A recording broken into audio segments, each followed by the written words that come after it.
बिस्मिल्लाहिर्रहमानिर्रहीम। 6 सितंबर 1965 का दिन पाकिस्तान की तारीख में अजीम तरीन दिन है। 6 सितंबर 1965 को हिंदुस्तान ने पाकिस्तान के ऊपर रात की तारीकी में हमला किया और हिंदुस्तानी जर्नैल ने यह भड़क मारी थी कि हम सुबह 11 बजे तक लाहौर शहर के ऊपर कब्जा करके वहाँ के जिम खाना में नाश्ता करेंगे। हिंदुस्तान की आर्मी पाकिस्तान से 6 गुना ज़्यादा है। हिंदुस्तान की फ़िज़ाइया पाकिस्तान से 6 गुना ज़्यादा है। हिंदुस्तान की अवाम पाकिस्तान से 6 गुना ज़्यादा है। हिंदुस्तान के पास असला पाकिस्तान से कई गुना ज़्यादा है। इसके बावजूद हिंदुस्तान ने पाकिस्तान को ना तो कोई वार्निंग दी, ना कोई नोटिस भेजा, बग़ैर इंटरनेशनल डिप्लोमेसी के, बग़ैर वार्निंग के, बग़ैर सिग्नल के पाकिस्तान के ऊपर हमला किया। जंग के कुछ रूल्स होते हैं, कुछ उसूल होते हैं, अनाउंसमेंट की जाती है, डिक्लेरेशन ऑफ वार होती है, लेकिन उन्होंने रात की तारीकी में बगैर बताए हमला किया। और ये ऐसे ही है, आप घर में अकेले हों, 10 से 12 दुश्मन आपके ऊपर हमला कर दें, वो आपके घर पर कब्जा करना चाह रहे हो, आपके माल के ऊपर, आपकी औलाद के ऊपर, और आप अकेले हो कि उन दुश्मनों को घर से भगा दें, तो ये आपकी बड़ी कामयाबी है। पाकिस्तान के साथ भी कुछ ऐसे ही हुआ था। 150 अफराद बॉर्डर पे खड़े थे और हज़ारों की तादाद में हिंदुस्तान ने पाकिस्तान के ऊपर हमला किया 500 टैंकों के साथ, और पूरी ब्रिगेड को 3000 लोगों को सिर्फ हमारे 150 लोगों ने 12 घंटों तक रोके रखा। और पाकिस्तान की आर्मी ने इतनी देर में अपनी डिफेंसेस को मजबूत कर लिया। उस वक्त अयूब खान ने पाकिस्तान रेडियो के ऊपर आके ये ऐलान किया कि ला इलाहा इल्लल्लाह पढ़ने वालों, तुम्हारे ऊपर हिंदुस्तान वालों ने हमला कर दिया है। घरों से निकलो और उनके ऊपर टूट पड़ो और उनको बता दो कि तुमने किस कौम को ललकारा है। ये अल्फाज थे अयूब खान के, जिन्होंने पाकिस्तानियों के अंदर एक आग लगा दी और लोग अपने घरों से निकले, जिसके हाथ में जो कुछ आता था। किसी ने डंडा पकड़ा, किसी ने हाकी पकड़ा और दुश्मन के मुकाबले में निकल गया। और पाक आर्मी के लोगों ने पाकिस्तानियों को रोका और कहा हम हैं लड़ने के लिए, आप घर में बैठें।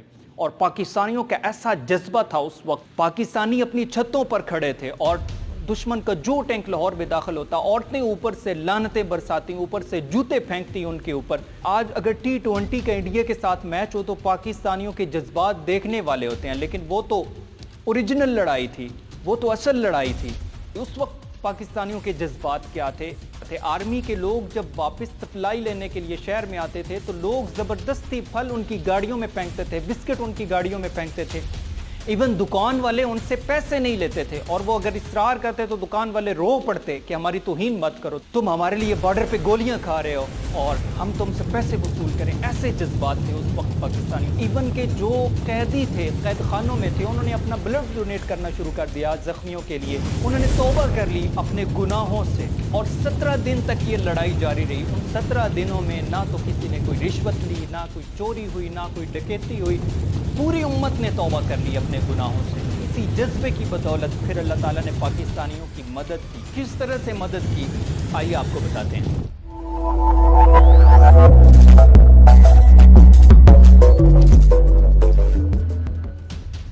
जब सियालकोट के ऊपर हमला होता है तो सियालकोट पूरा खाली पड़ा था। 500 टैंकों के साथ दुश्मन हमला करता है, और जब सियालकोट में पहुंचता है तो देखता है कि पूरा सियालकोट खाली पड़ा है। वो हैरान रह गए और उन्होंने ये समझा कि शायद हमारे लिए कोई फंदा लगा हुआ है, और वो वहीं पे रुक गए। जितनी देर वो रुके रहे, उतनी देर में पाकिस्तान की आर्मी ने अपनी डिफेंसेस को मजबूत कर लिया। अगर वो ना रुकते तो उस वक्त सियालकोट का पूरा एक सेक्टर उनके कब्जे में हो जाना था। और तोपखाने के एक ऑफिसर बताते हैं कि सियालकोट में जब उन्होंने हमला किया और हमारे फ्रंट लाइन पे जो आर्मी थे उनके साथ जब मुकाबला कर रही थी, तो हमें उन्होंने वायरलेस की और कहा कि ये लोग, इनके पास टैंक ज़्यादा है और इनकी तादाद बहुत ज़्यादा है और ये आगे बढ़ते आ रहे हैं। अगर पीछे से हमें इमदाद ना मिली तो ये सियालकोट के इस सेक्टर पे कब्जा कर लेंगे।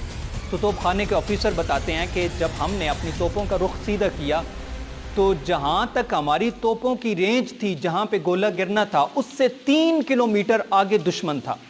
और टैंकों को जहाँ चाहे ले जाया जा सकता है, लेकिन तोप को एक जगह से दूसरी जगह ले जाना मुश्किल होता है। तो वो कहते हैं हमारे पास कोई और चारा नहीं था, तो हमने अल्लाह ताला के ऊपर भरोसा करते हुए अपने तोपखानों को चला दिया। 2 से ढाई मिनट लगने थे वहाँ पे गोला पहुँचने तक। ٹھیک 3 منٹ کے بعد ہماری وائرلیس کے اوپر نعرہ تکبیر کا نعرہ بلند ہوتا ہے اور ہمیں بتایا جاتا ہے جو ہمارے فرنٹ لائن پہ تھے کہ آپ کے توپ خانوں کے گولے سیدھے سیدھے جا کے ان ٹینکوں کے اوپر گرے ہیں اور وہ تباہ ہو گئے. آفیسرز کہتے ہیں ہماری آنکھوں میں آنسو آ گئے کہ اس سے پہلے کبھی آج تک ایسے نہیں ہوا تھا کہ اپنی رینج سے بھی 3 کلومیٹر گولہ آگے جا کے گرے، اور نہ کبھی اس کے بعد ہوا. تو یہ اللہ تعالیٰ کا کرم تھا خاص. اور یہ باتیں کتابوں میں لکھی ہیں، اخبارات میں چھپی ہیں، اس وقت کے اخبارات میں چھپی ہیں. ممتاز مفتی نے اپنی کتاب میں لکھا ہے، وہ کہتے ہیں کہ مسجد نبوی میں لوگوں نے نبی پاک صلی اللہ علیہ وآلہ وسلم کو اپنی قبر مبارک سے نکلتے ہوئے دیکھا. حضور کے ساتھ چند صحابہ تھے اور حضور نے جنگی لباس پہنا ہوا تھا، اور آپ فرما رہے تھے کہ پاکستان کے اوپر حملہ ہوا ہے، میں پاکستان کے دفاع کے لیے جا رہا ہوں. اور یہ دشمن کے لوگوں نے ان باتوں کو تسلیم کیا ہے. جو دشمن کے سپاہی قیدی ہوئے وہ پوچھتے تھے کہ آپ کی وہ فوج کون سی تھی جو گھوڑوں کے اوپر بیٹھی ہوئی تھی، جن کے سفید لباس تھے اور جن کے ہاتھوں میں تلواریں تھیں اور ان تلواروں سے شعلے نکلتے تھے. آرمی والے حیران رہ گئے، ہماری تو ایسی کوئی فوج نہیں تھی، انہوں نے کن لوگوں کو دیکھ لیا ہے. اور ایک پائلٹ جب پکڑا گیا، اس سے پوچھا گیا آپ کا جہاز کافی دیر تک راوی پل کے اوپر رہا ہے اور آپ نے بم کیوں نہیں گرایا؟ تو وہ کہتا تھا کہ مجھے بتایا گیا تھا کہ راوی پل ایک ہے، لیکن جب میں راوی پل کے اوپر پہنچا تو مجھے 6 پل نظر آ رہے تھے اور مجھے سمجھ نہیں آ رہی تھی کہ بم کس پل کے اوپر گرانا ہے. ایسی تھی اللہ تعالیٰ کی تائید، ایسی تھی اللہ تعالیٰ کی نصرت پاکستان کے لیے. اور دشمن کے لوگ رونی قیدیوں میں وہ بتاتے ہیں کہ ہم نے راول پنڈی کے اوپر 35 بم گرائے، جن میں سے صرف 5 پھٹے اور وہ بھی ویرانے میں پھٹے، 30 بم پھٹے ہی نہیں ہیں. ایسا اللہ تعالیٰ نے کرم کیا پاکستان کے اوپر. اور ایسا کیوں ہوا؟ صرف مسلمانوں کے جذبات اس وقت ایسے تھے، مسلمان توبہ طائب ہو چکے تھے، مسلمانوں کے اندر جذبہ جہاد تھا، جذبہ شہادت تھا، جس کی وجہ سے خدا تعالیٰ نے پھر پاکستان کی مدد کی. پاکستانی آرمی کے لوگ زخمی ہو کے شہید ہو کے واپس GHQ میں پہنچے. انہوں نے دیکھا کہ ڈاکٹرز تو مصروف ہیں اور انہیں نرسز ریسیو کر رہی ہیں، تو وہ زخمی بھی واپس چلے گئے اور انہوں نے وہاں پہ جا کے بتایا دلیرو اپنے سینوں پہ گولیاں کھانا، تمہیں ریسیو کرنے کے لیے تمہاری مائیں اور تمہاری بہنیں کھڑی ہیں. ایسے جذبات تھے پوری قوم کے. MM عالم نے 1 منٹ کے اندر چند سیکنڈز میں دشمن کے 5 طیارے گرائے اور آج تک یہ ریکارڈ کوئی نہیں توڑ سکا. میجر عزیز بٹی فرنٹ لائن پہ لڑتے لڑتے شہید ہوئے اور دشمن کا جو ٹارگٹ تھا کہ 11 بجے تک لاہور کے اوپر قبضہ کر کے وہاں پہ ناشتہ کریں گے، ان کو پاکستانیوں نے ناشتہ تو کیا ایسا لنچ کروایا ساری زندگی یاد رکھیں گے.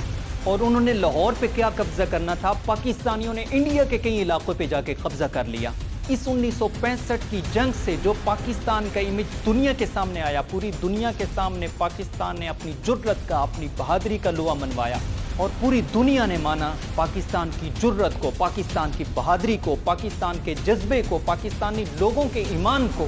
پھر جب ایمان ایسا ہوتا ہے خدا تعالیٰ کی مدد بھی نازل ہوتی ہے اور خدا تعالیٰ پھر پوری دنیا کے سامنے پھر عزتیں بھی اتنی بلند فرماتا ہے. خون دل دے کے نکھاریں گے ہم رخ برگ گلاب، ہم نے گلشن کے تحفظ کی قسم کھائی ہے.